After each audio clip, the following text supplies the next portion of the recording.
Hermann is currently the founder and chairman at Bitcoin Ekasi. Hermann, thank you for joining us, man. Looking forward to chatting to you. Hermann just got back from New York, right? Yeah. Yeah.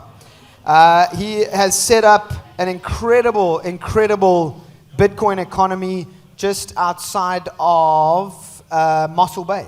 Is that right? So we're going to get into that. Carel van Wyk, a man instrumental in the creation of Luno. Carel van Wyk, currently the founder of MoneyBadger, which is formerly CryptoConvert. Big round of applause for Carel. And then Kgothatso Ngako, otherwise known as KG. He is the catalyst at Machankura. Please put your hands together for KG Ngako. All right, gentlemen, welcome. It's great to have you guys here. We're going to be talking about Bitcoin. You know what? I think the first thing we should do is let's just quickly jump into the story that is being told around what you guys have done, Hermann. You've built an entire crypto economy built on Bitcoin. People are using Bitcoin. You are paying your staff in Bitcoin. They are paying for goods and services in Bitcoin. Just give us a quick rundown about the project. Cool, man. How's it? Thanks for having me.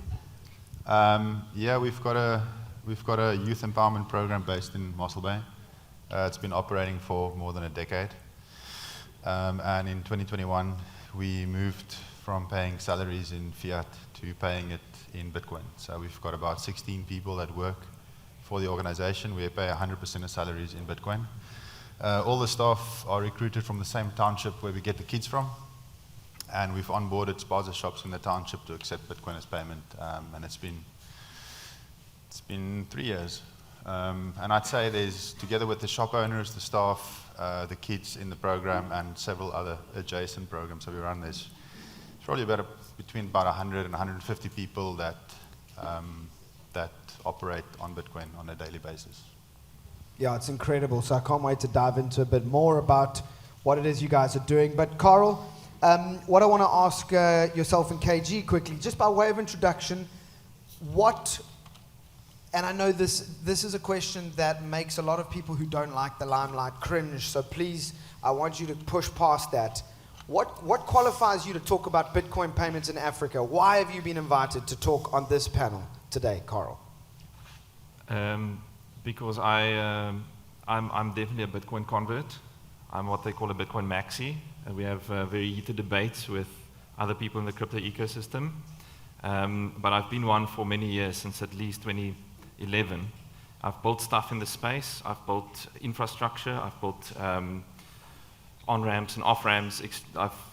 Like James said, I'm one of the co-founders of Luno, and now more recently I'm working on a project to prove that Bitcoin can be money as opposed to just a speculative asset. And this project is called MoneyBadger. That's why I'm wearing my Badger shirt. And I know the FSCA is skulking around looking for people that's not licensed. So MoneyBadger used to be called CryptoConvert. You can check my application. We have an application in. But the point here is that in the past, it was a bit difficult to use Bitcoin as a means of payment. I think there's some misconceptions that remain, but the technology is developed. And now we're in a time where it actually works phenomenally well as a means of payment. And that's the use case that I'm exploring now with this new project and the new company. Awesome, man. Yeah, I love your history, and I think that's why I asked the question and framed it in that way, because it's that qualification that allows you to have a very strong voice in the maximalism debate. KG, what about you, sir? What would you say is the reason that Sonia's invited you to be part of this panel and talk to us about Bitcoin payments in Africa? Cool. Yeah, so basically, I've been reading about Bitcoin since like 2016, 2017. Right? I've had a Luno account probably since like 2016 and never used it till like 2018. And yeah, I look up to people like Carel because at the same time, I believe there's only like 300 Bitcoiners in the whole world. And I've told him about this belief because if you look at the type of work he does and he has done over the past decade, what you see is if more people were working at his pace, Bitcoin would have been the global monetary standard, right? And we just not having that many people. If you look at what Michael Saylor is doing, Bitcoin, and if every CEO of every public traded company was doing what Michael Saylor is doing, Bitcoin would be where the price predictions are. If every president of a developing country did what Nayib Bukele was doing, so on and so forth, right? And yeah, so for me, I'm just, one pawn in the board where I want to see more people using Bitcoin on a day-to-day basis. And yeah, I also build Bitcoin tech that helps towards that. Primary company now is called Machankura, which is focused on people without an internet-connected device, because not everyone has an internet-connected device in South Africa, or across Africa for that matter. And even if they do, they may not be in a position to access the internet because it's a little expensive depending on how much they make. And we also run a company called Exonumia that does translations of Bitcoin literature into African languages, right? So not just South African languages, but Africa as a whole. We recently published a translation of the Bitcoin standard into Swahili. And if you speak Swahili or know somebody who speaks Swahili and you want to get them a copy of the Bitcoin standard, you can go to bookstore.exonumia.africa and buy yourself a copy there. Just take us quickly through how your tech works. Mm-hmm. How can someone make a payment in Bitcoin without internet connectivity? How long does it take for that transaction to reflect on chain? Quick rundown of what it is that you guys have built. Yeah, so we've basically built out Lightning custodial wallet, like a wallet of Satoshi, like a Blink, but without the need for a person to download the app.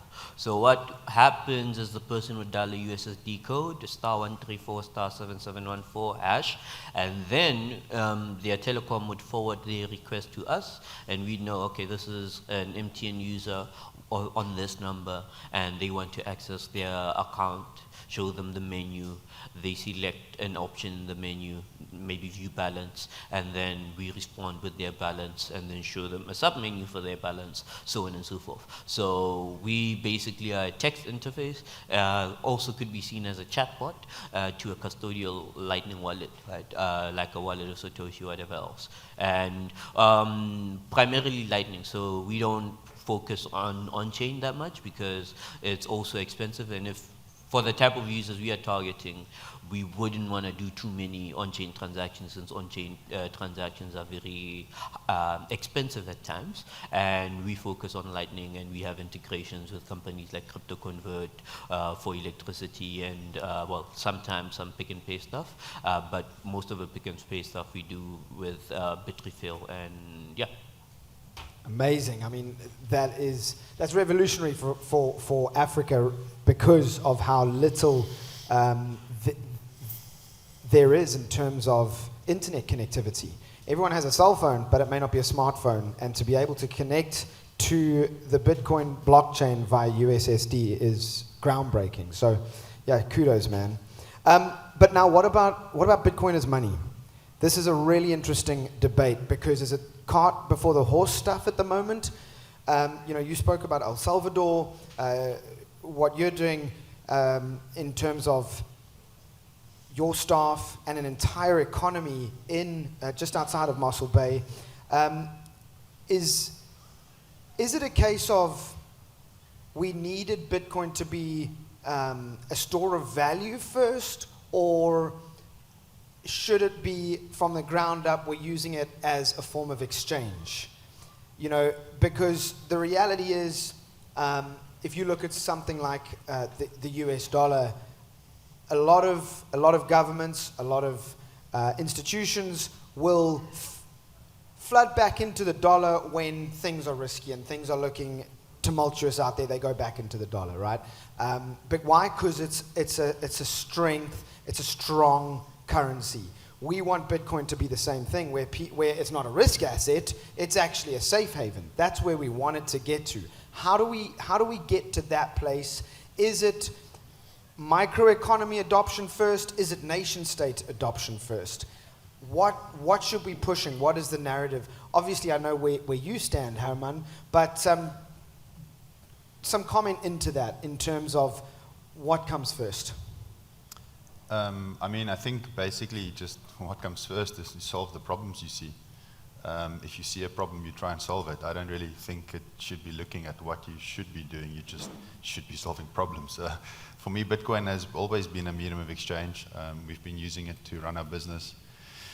Since late 2014, we were accepting payments in Bitcoin because we were cut off from our customer base through sanctions. And we just had no other way to accept payments. And my business, which is separate from the project that I'm here representing, but that business is alive today because of Bitcoin as money. So it's just always made sense to me that Bitcoin is money, and I don't think it's one or the other. Store of value, medium of exchange, I think those two things happen at the same time. And I also think, like, why on earth would you want to use something as a store of value if you don't intend to use it as a medium of exchange one day? The only reason you would hold on to something is because eventually you do plan on using it. Otherwise, there's no reason to hold on to it. So yeah, it's not either or, it's both, and I think you should focus on wherever you see problems. We adopted it for our purposes to solve problems.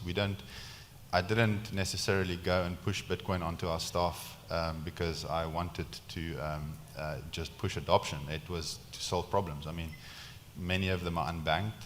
If you live in a shack and you don't have a proof of address, you can't open a bank account. And you know, that presents itself as a problem because you're dealing with cash only, and with that comes security risks, with that comes the inability to save or even to think about saving. It brings the inability to send money over large distances without paying, exorbitant fees to all kinds of people that charge ridiculous, amounts to send money from here to the Eastern Cape. So it's just solving a problem, and I was quite surprised by the pace at which some of the spaza shop owners and coaches adopted it. And even myself, I've been working in that township for the better part of 14 years. I was not aware of the extent to which these problems affect people's everyday lives, because when I pitched this idea to our senior coach, I was like, maybe it'll work, maybe not. I saw what Bitcoin Beach was doing in El Salvador, and I figured, well, we could give it a go.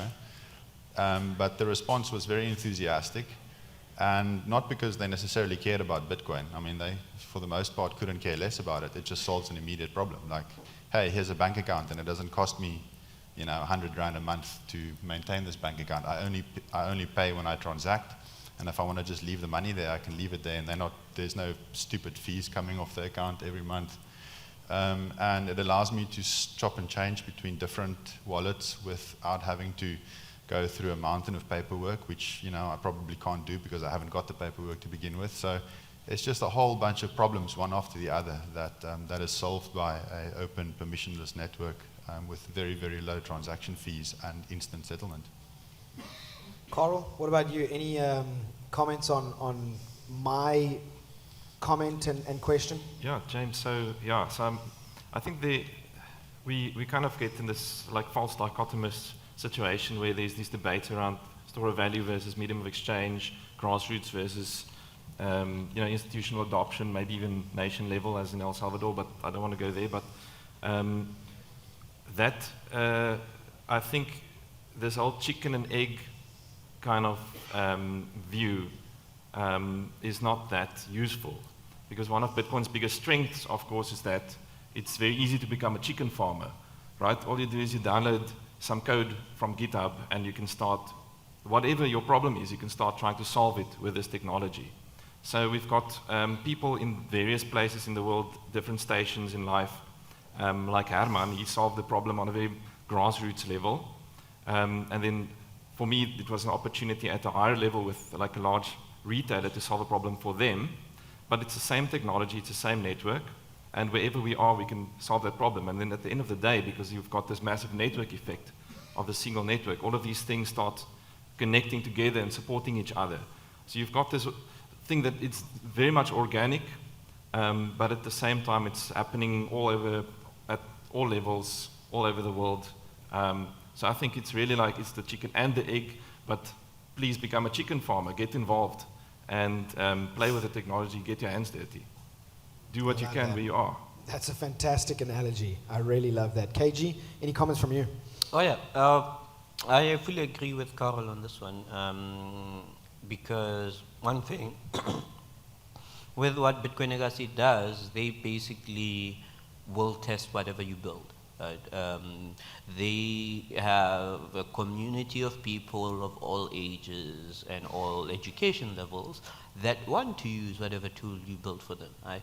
Now, the question is, can you innovate for them? Like, the year I started Machankura, I was in Mossel Bay probably like once every 3 months just to see, what can we add, what can we build? And I think I remember when you were building out the pick and pay solution, the first trials were in Mossel Bay as well, and the kids were the ones using the solution. So if the kids can use it, then once you launch it, anyone could. Right?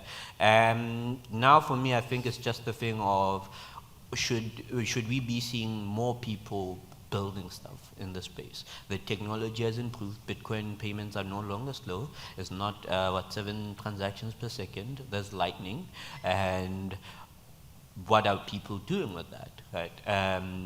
You can have instant settlement, but what are you then doing with that? But I'll let you talk about maybe the history of the pick and pay integration and how it was attempted and how it's different now. And yeah, so I'd like to see more people building stuff like, okay, why isn't it easier for a group of people to hold Bitcoin and use Bitcoin on a day-to-day basis? What are the gaps that we should be focusing on, and so on and so forth? Yeah, and I think the big problem is connectivity, right? So it's Bitcoin's the settlement layer, but it's the endpoint for whether it's a retailer, whether it's a user, whether it's a young kid who's trying to send money back home.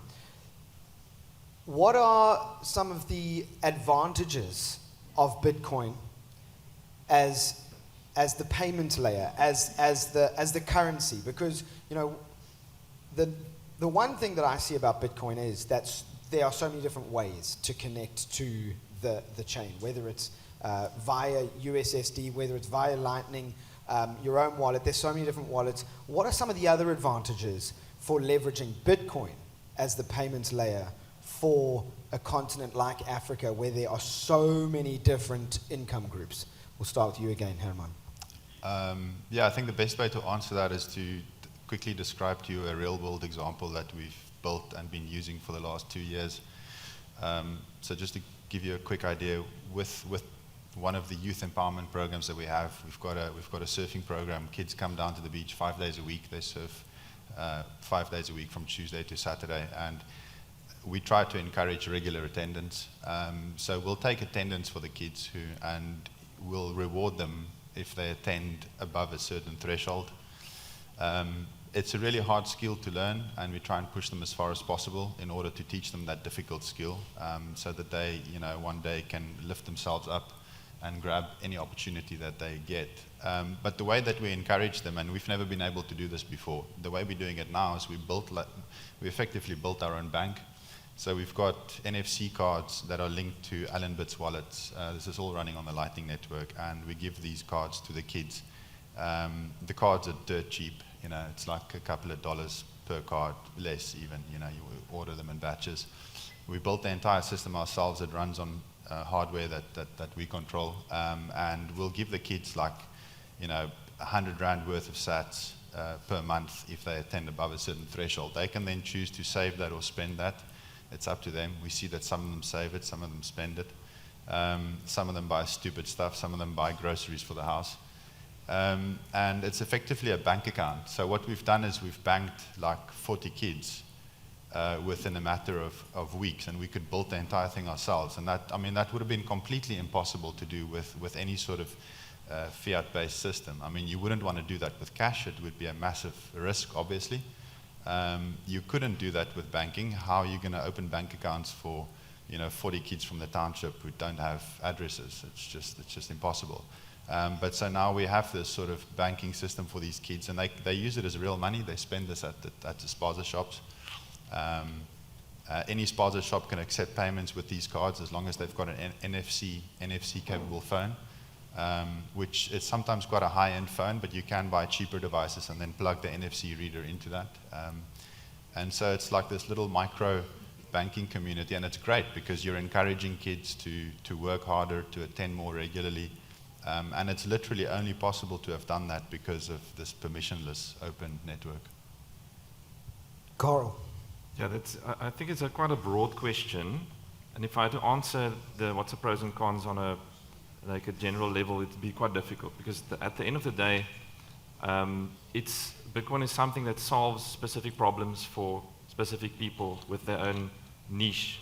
So there's all these niches, and it solves. So we can talk about things like, on Lightning we can do a transaction really cheaply, really quickly. You can add stuff like biometrics. So if you want to compare it to card, you can highlight some advantages, disadvantages. Settlement can be much faster.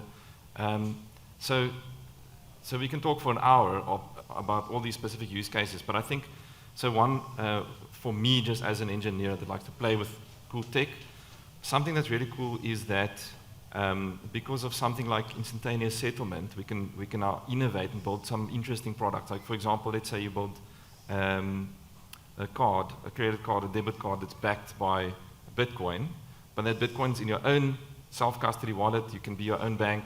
You can keep control of your own funds. If you're libertarian-minded, then that's something that appeals to you. Then that's an advantage for you. And because of instantaneous settlement, you can do the transaction at the point of sale, and everything works. It's like instantaneous transfer of value.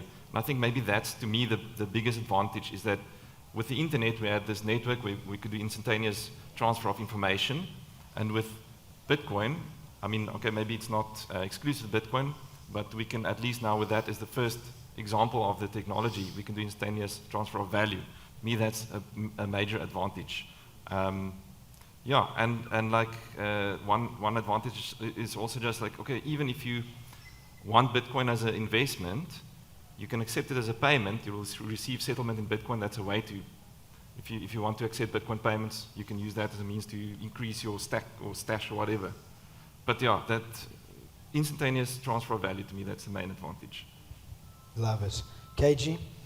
Yeah, I think I want to extrapolate a bit on that, on basically by saying, what's this? I think at the current moment, Bitcoin is the only form of digital payments that is sufficiently decentralized to never infringe on your constitutional rights. Right?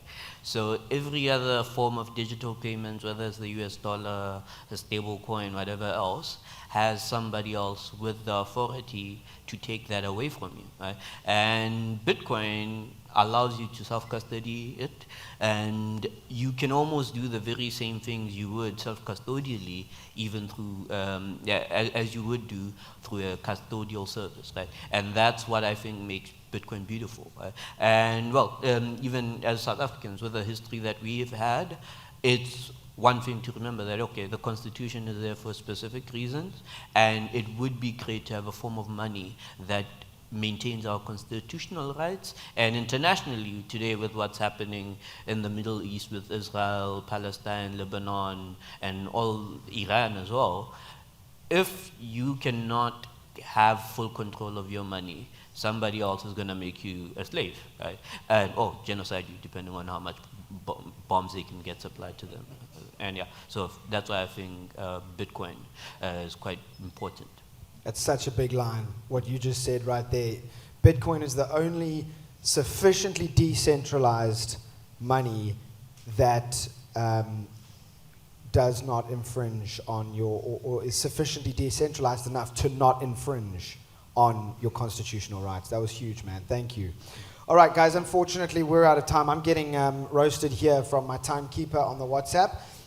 So to wrap up, just what would you like the audience to know? Whether it's about Bitcoin, whether it's about where to find your projects. I'll give you final few moments just to wrap up and share with the audience, and we'll go back the same way with Hermann.